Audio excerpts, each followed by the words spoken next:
দিনটা ছিল 10 December, 10ই December. তো সদ্য আমি অপারেশন করি তখন বাপের বাড়ি গিয়েছিলাম, ওখানেই ছিলাম। আর সেই দিন ছিল আমাদের অ্যানিভার্সারি।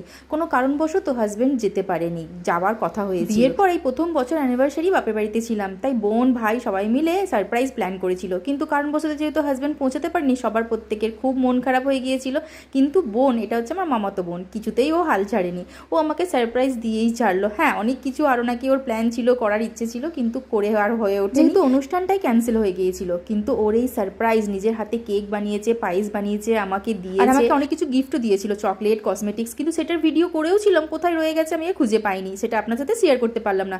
আমি ভীষণ রকম খুশি হয়েছিলাম। আর এই যে ফোনে দেখছেন, ভিডিও কলে ছিল হাজব্যান্ড, কারণ ও তো আসতে পারেনি, তাই ভিডিও কলে ওকে রেখেই আমরা কেক কেটেছিলাম। আমার থেকে অনেক অনেক ছোট, তবুও যখনই সময় পাই ও আমাকে এরকম বিভিন্ন ধরনের সারপ্রাইজ দিয়ে থাকে। আমি তো ভীষণ খুশি হই প্রত্যেকটা সারপ্রাইজে। ও আমাকে ভীষণ ভালোবাসে আর আমি ওকে ভীষণ ভালোবাসি। Thank you so much Banu.